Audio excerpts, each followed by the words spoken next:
नमस्कार प्रिय विद्यार्थी मित्र आणि मैत्रिणींनो, स्पर्धा परीक्षा यशोमार्ग या आपल्या आवडत्या यूट्यूब चॅनलवर परत तुमचं एकदा मनापासून स्वागत करतो. जसं की सर्वांना माहिती आहे, संस्थेवरच्या विथ इंटरव्ह्यूच्या मुलाखती सुरू आहेत. सर्वांना जसं पहिल्यापासूनच माहीत होतं की या मुलाखती म्हणजे एक नामधारक फक्त गोष्ट होणार आहे आणि जवळपास तशाच गोष्टी काही घडत आहेत. काही ठिकाणी अपवाद सोडला तर भरती प्रक्रिया कशी होणार होती याची चुणूक आपल्याला माहीतच होती, याची जाणीव आपल्याला होती आणि त्याच प्रकारे त्याच पद्धतीने या गोष्टी सुरू आहेत. पण या गोष्टीला जबाबदार कोण आहे? शासन आहे, संस्था आहे की आपण आहेत? या गोष्टीचा सुद्धा अभ्यास करणं आपल्याला जरुरी आहे. जी भरती प्रक्रिया राबवली गेलेली आहे याचे नियम नियम कानून काय होते तर ते वेळोवेळी चेंज झालेले आहेत. IBPSनं एक्झाम घेतल्यामुळे काही मुलांचं खूप सारं नुकसान झालेलं आहे, ही गोष्ट मान्य करावं लागेल. आणि या गोष्टीमुळे भरपूर जे तरुण आहेत, हे विद्यार्थी आहेत, हे आज बेरोजगार राहिलेले आहेत. तर तेच मुद्दे आपण या व्हिडिओमध्ये बघणार आहे. तर तत्पूर्वी एक विनंती आहे, व्हिडिओ आवडल्यास व्हिडिओला लाईक करा, चॅनलला सबस्क्राईब करा. नाही आवडला तर डिसलाईक करा. तुमचं कमेंट बॉक्समध्ये मत व्यक्त करा. फक्त व्यक्त होताना भाषेची मर्यादा ठेवावी एवढी आपल्याकडून अपेक्षा आहे. चला तर व्हिडिओ बघूया मित्रांनो. तर सर्वात पहिले मित्रांनो आपण बघणार आहे IBPSमुळे काय नुकसान झालं. बघा, IBPS पहिले एकच एक्झाम कंडक्ट करायची. ती होती फक्त कोणती? बँकचं कोणतं? एक तर PO किंवा क्लर्क. ही एकच एक्झाम जी होती मित्रांनो IBPS म्हणजे ओव्हरऑल इंडियामध्ये एक्झाम कंडक्ट करायची. IBPSचा एक पॅटर्न असतो मित्रांनो. आणि IBPS एक बघा विश्वासार्ह संस्था आहे, असं नाही म्हणू शकत IBPSमध्ये पेपर लीक होतात किंवा हे. पेपर लीक होण्याचं नाही, IBPSचा एकच पॅटर्न असतो. IBPS मोस्टली बँकिंगसाठी जे असतं रिक्रुटमेंट करते, जाहिराती नोटिफिकेशन देते किंवा एक्झाम कंडक्ट करते. पण इथे फर्स्ट टाईम काय झालं आहे, IBPSकडे इकडं टेटचा म्हणजे अभियोग्यता चाचणी देण्यात आलेली आणि IBPSचा एक पॅटर्न खूप जास्त खराब आहे. IBPSची पहिली गोष्ट तुम्ही लक्षात घ्या मित्रांनो, IBPSचं सर्वात जास्त खराब जर कोणतं काम असेल मित्रांनो, ते म्हणजे IBPSचे जे लँग्वेजचे क्वेश्चन असतात ना मित्रांनो, लँग्वेज जे क्वेश्चन असतात म्हणजे मराठी लँग्वेज पकडा तुम्ही. लँग्वेजचे जे क्वेश्चन असतात त्यातल्या त्यात मराठी ग्रामर, तर मराठी व्याकरणाचे जे क्वेश्चन असतात मित्रांनो, हे खूपच जास्त घाण असतात मित्रांनो. म्हणजे त्यांना तुम्ही असं म्हणू शकत नाही की हे मराठीचे क्वेश्चन आहे आणि असे क्वेश्चन आहे म्हणून. खूपच जास्त घाण असतात मित्रांनो. त्यांना मराठीचे क्वेश्चन ग्रामरचे विचारताच येत नाही. आणि त्यातल्या त्यात ते काय करतात मित्रांनो, की वेटेज जे असतं हे वेटेज काय करतात ते मॅथ आणि रिझनिंग जे असतं मित्रांनो, तर हे मॅथ आणि रिझनिंगला जे वेटेज असतं ना, ते जास्त वेटेज देतात मित्रांनो. आणि अभियोग्यता जर बघा, आपल्याला शिक्षक तयार करायचा आहे. शिक्षक हा सर्वच विषयामध्ये सर्व गुण संपन्न असला पाहिजे. आता IBPSने एक्झाम कंडक्ट केल्यामुळे काय झालं मित्रांनो, ही रियालिटी आहे बघा. IBPSमुळे काय झालं, सायन्सचे जे विद्यार्थी होते, सायन्स नंतर ज्यांचं DED होतं किंवा इंग्लिश मिडियममधून झालेलं आहे, यांना या गोष्टीचा खूप जास्त फायदा झाला. आणि कुठेतरी आर्ट फॅकल्टी बघा, आर्टचे विद्यार्थी, असं मला आर्टच्या विद्यार्थ्याबद्दल हे नाही आहे की सर तुम्ही आम्हाला कमी लेखत आहे का, बिलकुल नाही. पण आर्टचे विद्यार्थी कुठे ना कुठे गणित विषयाशी त्यांचा कनेक्शन नसल्यामुळे थोडेसे वीक असतात. आणि वीक म्हणता येत नाही, कसं बघा, गणित जे असतो मित्रांनो, हा एक बेसिक आहे. ज्याचं बेसिक पक्का असतं त्याला मॅथ एकदम सॉल्व्ह व्हायला उशीर लागत नाही. ज्यांचं बेसिक थोडंसं कच्चं असतं, कारण 11वी-12वीमध्ये ज्यांचा गणिताशी संपर्क तुटतो आर्ट कॅन्डिडेटचा, त्यांना थोडंसं गणित अवघड जातं, फक्त एवढं म्हणता येईल. आणि IBPSमुळं काय झालं, कुठे ना कुठे बघा, अभियोग्यता टेस्ट तुम्हाला माहिती होती 120 प्रश्न येणार होते आणि बुद्धिमत्ता 80 प्रश्न. पण इथं काय झालं, बुद्धिमत्ता 80 आणि इथं परत काय झालं, गणितचे इथं 30, असे 110 प्रश्न येणं साहजिक होतं मित्रांनो. 110 प्रश्न जे आपण 110 प्रश्न हे गणित आणि बुद्धिमत्तावर 110 प्रश्न येणं साहजिक होतं एक्झाममध्ये. पण काय झालं मित्रांनो, हे 125 प्लस सुद्धा आकडा गेला, 125 प्लस. मग इथे काय झालं तर इथं असा प्रॉब्लेम झाला की ज्यांचं मॅथ बुद्धिमत्ता चांगलं होतं ना, यांनी इथे स्कोअर केला मित्रांनो, आणि एखादा जो सोशल सायन्समध्ये होता, कोणी इतिहासमध्ये चांगला होता, कोणी जवळपास भूगोलमध्ये ज्याचं चांगलं होतं, कोणी सामाजिक शास्त्रामध्ये चांगलं होता, कोणी समजा मराठीमध्ये चांगला होता, इंग्लिशमध्ये चांगला होता. यांचं काय झालं मित्रांनो, इथं जो स्कोअर होता हा स्कोअर कमी झाला. आणि ही रियालिटी आहे की ज्यांचं लँग्वेज किंवा सोशल सायन्स चांगलं होतं यांचं नुकसान झालं, आणि ज्यांचं मॅथ आणि रिझनिंग चांगलं होतं यांनी इथं खूप चांगला स्कोअर केला आणि त्यामुळे त्यांचं सिलेक्शन होण्याला वाव मिळाला. म्हणजे ही सत्य घटना आहे आणि याला कोणीच नाकारू शकत नाही, कारण की सायन्स आणि गणित बुद्धिमत्ता ज्यांचा हँड होता त्यांना या गोष्टीमध्ये फायदा झाला. त्याच्यानंतरची गोष्ट मित्रांनो बघा, IBPSमुळे हे नुकसान झालेलं आहे. दुसरी गोष्ट म्हणजे IBPSमुळे पॅटर्न अभ्यासक्रम तर दिला, पण फॉलो केला नाही. 2017मध्ये जी एक्झाम झाली होती, हिचा पॅटर्न फॉलो करणं हे जरुरी होतं. 2017ची जी टेट झाली होती, पण तसा कोणताही पॅटर्न फॉलो केला गेला नाही, त्यामुळे नुकसान झालं. त्यातल्या त्यात काय झालं मित्रांनो, 31 तारखेला नोटिफिकेशन आलं आणि लगेच 8 फेब्रुवारीपर्यंत 8/2/2023 31/1/2023ला नोटिफिकेशन, लगेच 8 दिवसामध्ये फॉर्म भरून 15 तारखेला हॉल तिकीट आणि 22 फेब्रुवारी ते 3 मार्च इथपर्यंत एक्झाम कंडक्ट झाली. म्हणजे इतकी फास्ट प्रोसिजर, इथे सुद्धा नियम फॉलो केला गेला नाही. नियम असा असतो मित्रांनो, की बघा, ज्या दिवशी नोटिफिकेशन आलं, तुम्ही MPSC बघा, भरपूर सिलेबस पण बघा MPSCचा. प्रत्येक याला 15-15 मार्क असो किंवा त्याच्यानंतर 15-15 मार्क प्रत्येक विषयाला देते. काही ठिकाणी 10 मार्क असतात, जसं राज्यघटना किंवा या विषयासाठी. बाकी टोटल याला 6 सब्जेक्ट आहे, त्याला 15 90 मार्क देतात आणि 10 मार्क हे राज्यघटना आणि याच्यासाठी देतात. म्हणजे MPSC सारखी एवढी क्रेडिबिलिटी ज्या याला आहे, तर ती सुद्धा संस्था एवढी चांगल्या प्रकारे वेटेज देते प्रत्येक विषयाला. पण इथं कोणतंही वेटेज किंवा कोणतंही नियम फॉलो केला गेला नाही. त्याच्यानंतर नोटिफिकेशन नंतर बघा, जेव्हा नोटिफिकेशन निघतं त्याच्यानंतर फॉर्म भरून आणि सर्व गोष्टी करण्यासाठी 40 दिवस दिले जातात. 40 दिवस दिले जातात एक्झामसाठी, पण इथं फक्त 21च दिवस मिळाले मित्रांनो. म्हणजे 21 दिवसामध्येच एक्झाम कंडक्ट करणार. एक्झाम कंडक्ट करण्यासाठी नियम काय देण्यात आला, की ऑनलाईन एक्झाम आहे आणि दुसरी गोष्ट म्हणजे आम्हाला फास्ट निकाल लावायचा. पण निकाल लावायला परत त्यांनी 2 महिने घेतले जवळपास. परत 2 महिने घेतले, कारण की ऑनलाईन कायसाठी केलं होतं, की बाबा आम्हाला निकाल फास्ट लावायचा आहे. मग ऑफलाईनच ठेवायची असते ना. दुसरं असं झालं, की IBPSचा सगळ्यात रॉंग गोष्ट आहे. IBPS ॲन्सर शीट जी असते मित्रांनो, त्याचं म्हणजे तुम्हाला माहिती आहे काय होतं, तर रिस्पॉन्स शीट तुम्हाला दाखवल्या जात नाही. त्याच्यानंतर असं झालं, की खूप मोठा विद्यार्थ्याचा संभ्रम होता, की आम्हाला रॉ मार्क्स देण्यात आले नाही आहे. रॉ मार्क्स देण्यात आलेलं नाही. त्याच्यानंतर भरपूर विद्यार्थ्यांचा होता, की नॉर्मलायझेशन जे होतं, नॉर्मलायझेशन केलं का नाही याविषयी संभ्रम शेवटपर्यंत कायम राहिला विद्यार्थ्यांचा. त्यांनी डिक्लेअर केलं भले, की आम्ही नॉर्मलायझेशन करूनच असं केलं आहे आणि तसं केलं आहे, पण शेवटी जो संभ्रम होता तो संभ्रम कायम राहिला. त्याच्यानंतर बघा, नॉर्मलायझेशनचं झालंच.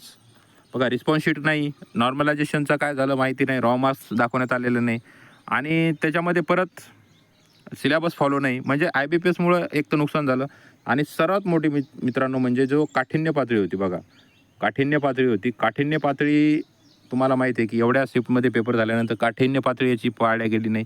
कारण की काय झालं मित्रांनो, कधी-कधी एकाच टाईपवरचे क्वेश्चन विचारण्यात आले एकदम. समजा सिटिंग अरेंजमेंट तर सिटिंग अरेंजमेंटच आहे. कोडिंग तर कोडिंगवरच प्रश्न आलेले आहेत. नातेसंबंध तर नातेसंबंधावरच सर्व प्रश्न, म्हणजे 5-5, 6-6 प्रश्न विचारण्यात आलेले.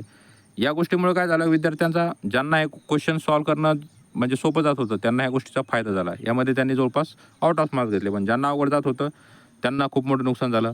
त्याच्यानंतर बघा, एक्झाम झाल्यानंतर नियम चेंज होत राहिले. एक्झाम झाल्यानंतर असं हो, तसं करू, हे करू, ते करू, असं करू, तसं करू. त्याच्यानंतर असं झालं मित्रांनो, ज्यांचं फेज 1 म्हणजे समजा फर्स्ट राऊंड, त्याच्यानंतर कन्व्हर्टेड राऊंड, त्याच्यानंतर विदाऊट इंटरव्ह्यू राऊंड, हे विद्यार्थी होते. हे विद्यार्थी परत जवळपास 3 ते 4 हजार विद्यार्थी मित्रांनो, 3 ते 4 हजार विद्यार्थी हे परत विथ इंटरव्ह्यू राऊंडला आले. त्यामुळे काय झालं, हे 3-4 हजार व्हॅकन्सी तिकडे खाली होणार आहेत, पण त्या गोष्टीचा इथं नुकसान झालं. कारण की जर हे फेज 1 वाले इकडं आले नसते, म्हणजे फेज 1मध्येच ही सर्व भरती आहे, पण म्हणजे ज्यांचं फर्स्ट राऊंडमध्ये सिलेक्शन झालं त्यांना सेकंड राऊंडमध्ये चान्स नव्हता पाहिजे, थर्डमध्ये नव्हता पाहिजे किंवा विथ इंटरव्ह्यूमध्ये नव्हता पाहिजे. कारण की ऑलरेडी त्यांचं सिलेक्शन झालेलं आहे आणि यांनी काय केलं, ऑप्टिंग आउट हा पर्यायच केला नाही. ऑप्टिंग आउट हा पर्यायच न केल्यामुळे हे विद्यार्थी परत जशाल तसे इकडे आले आणि खालचे जे 3-4 हजार विद्यार्थी होते, ज्यांचं सिलेक्शन होऊ शकत होतं, हे विद्यार्थी ह्या भरती प्रक्रियेच्या चक्रामध्ये अडकून राहिले. कारण की झालं असं आहे, की आता हे चक्र संपणार नाही आहे. हे चक्र जे मित्रांनो हे संपणार नाही. कारण की फर्स्ट राऊंडवालेच सेकंडमध्ये आले, सेकंडमधले थर्डमध्ये आले, थर्डमधलेच फोर्थमध्ये आले. आता परत का होणार आहे, परत रिपिटेशन झालं. फर्स्टचं सेकंडमध्ये, सेकंडचं थर्डमध्ये, थर्डचं फोर्थमध्ये. हे पहिल्या राऊंडमध्ये आले, कन्व्हर्जनमध्ये आले, विदाऊट इंटरव्ह्यूमध्ये सुद्धा आले आणि विथ इंटरव्ह्यूमध्ये सुद्धा आले. म्हणजे हे जे चक्र होतं मित्रांनो, हे चक्र इथंच फिरत राहील आणि यामधून जे 3 ते 4 हजार व्हॅकन्सी खाली झाल्या आहेत, या 3 ते 4 व्हॅकन्सी जर फेज 2मध्ये ॲड करून आल्या, तर ठीक, नाहीतर ही भरती प्रक्रिया जाणार टेट 3मध्ये. ह्या व्हॅकन्सीच्या जाणार टेट 3मध्ये. आणि रियालिटी आहे, कोणी मला शिव्या द्या, काही करा, मी कोणत्याही निगेटिव्ह कमेंटला घाबरणारा माणूस नाही. मी कमेंट त्यामुळे ऑफसुद्धा करत नाही आहे. जर या व्हॅकन्सी जर फेज 2मध्ये यांनी भरल्या नाही, तर साहजिक आहे या 3-4 हजारच्या व्हॅकन्सी आहेत, या डायरेक्टली टेट 3मध्ये जाणार. आता टेट 2च्या भरपूर विद्यार्थ्यांचं असं म्हणणं आहे की सर जोपर्यंत टेट 2 कंप्लीट होऊ शकत नाही तोपर्यंत आम्ही टेट 3 होऊ देणार नाही, असं भरपूर विद्यार्थी म्हणतात. टेट 2 पूर्ण जोपर्यंत यांचं यांचं जोपर्यंत जेवढ्या व्हॅकन्सी आहेत ह्या भरल्या जाणार नाही, पदे भरल्या जाणार नाही, तोपर्यंत आम्ही फेज 3ला विरोध करू. म्हणजे परत परत त्याच गोष्टी घडणार. आणि IBPSमुळे ह्या 2 गोष्टी झाल्या. त्याच्यानंतर बघा हजारो विद्यार्थ्यांचं नुकसान कशामुळे झालं की जे राऊंडमध्ये फिरत राहिले यांच्यामुळे हजारो लोकांचं नुकसान झालं. ओके. त्याच्यानंतर नियमाविरुद्धच मी जे माझं थंबनेलमध्ये तुम्ही बघा IBPSमुळे नुकसान झालं. का झालं? कारण की मराठी विद्यार्थ्यांचं, आर्ट विद्यार्थ्यांचं याच्यामध्ये नुकसान झालं. सर्व भरती प्रक्रिया नियमाविरुद्ध. म्हणजे कसं आहे भरती प्रक्रिया बघा, 31ला नोटिफिकेशन, 8 तारखेपर्यंत फॉर्म भरून घेतले, लगेच 20 दिवसामध्ये एक्झाम घेतली, 15 दिवसामध्ये निकाल लावायचा करू 2 महिने घेतले. त्याच्यानंतर भरती प्रक्रिया नियम बदलत गेली. फर्स्ट राऊंडचे विद्यार्थी सेकंड राऊंड, थर्ड राऊंड म्हणजे असे फिरत राहिले. राऊंडमध्ये फिरत राहिल्यामुळं काय झालं, 3-4 हजार जे चूक नसताना हजारो विद्यार्थी हे बेरोजगार राहण्याचे चान्स राहिले. आणि त्यानंतर बघा सर्वात मोठं जे म्हणजे इथं बघू शकता आपण, आता सर्वात मोठा प्रश्न आहे. आपण दोष देऊन मोकळे होतो, पण दोष देणं सोपं असतं, पण एक स्वतःच्या जागी विचार करून बघितलं तर आपली पण कुठेतरी चूक आहे. बघा आपण सरकारला दोष देतो, सरकार असं आहे, सरकार तसं आहे. ओके, सरकारला दोष झाला, आपण संस्थेवाल्यांना दोष देतो. ओके, पण आपण स्वतः बघतो का? आता इथं बघा तुम्ही, सरकारनं त्यांची भरती प्रक्रिया राबवली, बस त्यांचं काम संपलं. आता संस्थेचं काम होतं, बरोबर. कारण की सरकारला सर्वच जणांना जगवायचं आहे, कोणालाच मरू द्यायचं नाही, सर्वांना जगवायचं आहे त्यांना. आता आपण शिक्षक भरती, आपल्या शिक्षकांना पण त्यांना जगवायचं आहे, संस्थेवाल्यांना जगवायचं आहे आणि सर्वांना जगवायचं आहे. आता झालं असं आहे, आता आपण म्हणतो की इंटरव्ह्यूला भरपूर विद्यार्थी म्हणतात सर मी इंटरव्ह्यूच्या ठिकाणी जाणार नाही, मी पैसे देणार नाही, मी असं करणार नाही, तसं करणार नाही. पण आपल्यातलेच काही विद्यार्थी असे आहेत ज्यांना ह्या 10 संस्था आल्यानंतर कितीतरी असे विद्यार्थी माझ्या स्वतःच्या पायनातले आहेत की ते स्वतः त्या संस्थेवर जाऊन स्वतः संस्था चालक मालकाला भेटून येत आहेत. 10च्या 10 संस्था, ज्यांना 10 संस्था आलेल्या आहेत, माझ्या कॉन्टॅक्टमधले असे कितीतरी व्यक्ती आहेत जे त्या 10 संस्थेला स्वतः भेटून आलेले आहेत. ज्यांना 5 संस्था आलेल्या आहेत ते स्वतः भेटून आलेले आहेत. आणि मला म्हणतात अरे भाऊ कुठंतरी आपल्याला चिपकून जायचं आहे. म्हटलं मग 10 ठिकाणी कशाला जातो? अरे बाबा 10 ठिकाणी जाऊन एक अंदाज घ्यायचा आपल्या आटोक्यात जिथं असेल आपल्याला तिथं सेटिंग करायची. मग आपली गलती नाही का? जर आपण स्वतः बघा, प्रत्येकाकडे पैसा नसतो, प्रत्येक कोणी पैसा देऊन नोकरीला लागू शकत नाही. पण काही असे आहेत की त्यांना माहिती आहे आपण पैसा दिल्याशिवाय आपल्याला नोकरी लागणार नाही आणि ते तयारीमध्ये आहेत. म्हणजे असे कितीतरी विद्यार्थी आहेत जे स्वतः, ज्यांना जेवढ्या संस्था आलेल्या आहेत, स्वतः त्या संस्थेच्या कॉलची वाटसुद्धा बघितलेली नाही आहे. वैयक्तिक तिथे जाऊन मला तर शाळेचे वर्णनसुद्धा काही करत होते की ही शाळा अशी होती, ती शाळा तशी होती, ही शाळा अशी होती. म्हणजे बघा, ही शाळा आपलं, आता ह्या शाळेवर आपलं मन जडले, त्या शाळेवर आपलं मन जडले आणि आपण आता इथपर्यंत आपलं तयारी आहे. म्हणजे आपली स्वतःची तयारी आहे, मग आपली गलती नाही आहे का? आपल्या 10 मधला एक जरी तयार असला, बाकीच्यांची 9 जणांची गलती नाही, पण तो एक जर गलती करत असेल, संस्थाचालक बघा, संस्थाचालक म्हणजे स्वतःहून जर जाऊन तुम्ही विचारत असेल तर ते तर पैसा घेणारच आहेत. त्यांना संस्था चालवायच्या आहेत. ज्यांचं 20% 40% आता ज्या संस्था आहेत त्यांना संस्था चालायच्या आहे, पगारी करायच्या आहे, हे करायचे आहे, ते पैसे घेणारच आहेत. आणि ही तर म्हणजे म्हणजे सत्यता आहे आणि सर्वांना माहीत होतं की पैसे हे चालणारच आहेत. आणि काही लोक त्या दृष्टिकोनात बघा, विथ इंटरव्ह्यूचं राऊंड बघा, जे लिस्टमध्ये नाव बघत होते ना, काही त्याच्यातले 50% लोक असे होते की त्यांना खूप आशा होती की आपण इंटरव्ह्यू करून डेमो देऊन आपण सिलेक्शन होईल. पण 50% लोक इंटरव्ह्यूच्या लिस्टची वाट यासाठी बघत होते कारण की ते पैशाच्या तयारीत होते. त्यांच्या भरपूर गोष्टी भविष्याच्या म्हणजे त्यांनी सेट करून ठेवलेल्या होत्या आणि ते पैशाच्या तयारीमध्ये होते. म्हणून ते विथ इंटरव्ह्यूचं जेवढं म्हणजे वाट बघण्यात आली ना, त्याच्यातले 50% लोकांनी जो म्हणजे हवा केली, कधी येते, फक्त ते यासाठी होते की त्यांचे भरपूर गोष्टी ज्या होत्या त्या भविष्याच्या त्या गोष्टीवर डिपेंड होत्या आणि ते तयारीमध्ये होते. अशा गोष्टी होत्या आणि त्यामुळे त्यांनी तयारी ठेवलेली होती की आपल्याला कुठं करायचं. जशा त्यांना संस्था आल्या त्यांनी प्रत्येक संस्थेला भेटीगाठी दिल्या. म्हणजे यादी लागली आणि संस्था कळाल्या तर त्या संस्था सर्च करू प्रत्येक दिवशी जाऊन त्यांनी त्या संस्था तिथं जाऊ भेटी दिल्या. एका दिवशी 2-2, 3-3 संस्था जाऊन व्हिजिट केल्या की कुठे पैसा भरवू शकतो आपण, कुठं आपल्या आटोक्यात असेल. जसं संस्था चाल केला एकाच 3 प्रमाण होतं, त्यांना 2-3च ऑप्शन भेटायचे. त्यांनी एकाच 10साठी फोर्स लावला कारण की त्यांना 10 कॅन्डिडेट मिळाले. तसं आता यांना 10 संस्था मिळाल्या, यांना पण एक अंदाज यायला लागला की आपल्याला कुठे पैसे भरायचे. तर यामध्ये जबाबदार सर्वच जण आहे मित्रांनो. सरकारी आहे, पवित्र पोर्टल समजा सरकार थ्रूच ही एक्झाम होत आहे, संस्था चालकसुद्धा आहे आणि आपण स्वतः कुठेतरी आहे. कारण की आपण जरी पैसे देत नसलो तरी आपल्यातलेच कोणीतरी देत आहेत. त्यामुळे या गोष्टीला वाव मिळालेला आहे. त्यामुळे होईपर्यंत माझी सर्वांना विनंती, चांगला अभ्यास करून विदाऊट इंटरव्ह्यू तुमचं सिलेक्शन कसं होईल याचा प्रयत्न करा. भले मग ती कोणतीही पोस्ट असो, मी म्हणेल चपराशी असो, शिपाई असो, कोणतीही पोस्ट असो, कोणतीही पोस्ट ही लहान नसते मित्रांनो. जेव्हा तुम्ही सिस्टममध्ये जासाल तेव्हा कळेल तुम्हाला की कोणतीही पोस्ट लहान नसते. आणि त्यामुळे प्रयत्न करत राहा. शिक्षक नाही तर दुसरी कोणती नोकरी, दुसरी नसेल तर तिसरी कोणती नोकरी, पण प्रयत्न करत राहा. प्रयत्न करणं आपलं काम आहे. याच्यावर दोष देऊन त्याच्यावर दोष देऊन कोणतीही गोष्ट साध्य होणार नाही मित्रांनो. फेज 2 होणारच आहे. फेज 2 बद्दल कोणतीही मनामध्ये शंका ठेवू नका. फेज 2 होणारच आहे.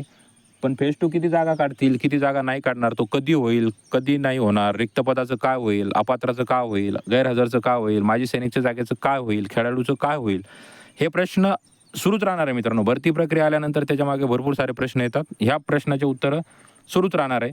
त्यामुळे यामधून बाहेर पडणं जितका लवकर शक्य होईल तितक्या लवकर बाहेर पडून अभ्यासाचे प्रयत्न करा आणि येणाऱ्या भरतीची तयारी करा. तर असा व्हिडिओ होता मित्रांनो. व्हिडिओ आवडला असेल तर आपल्या चॅनलला लाईक, सबस्क्राईब करायला विसरू नका, शेअर करायला विसरू नका. भेटूया नेक्स्ट व्हिडिओमध्ये. तोपर्यंत स्वतःची काळजी घ्या, आनंदी राहा, पॉझिटिव्ह राहा. ओके, धन्यवाद. जय हिंद, जय महाराष्ट्र.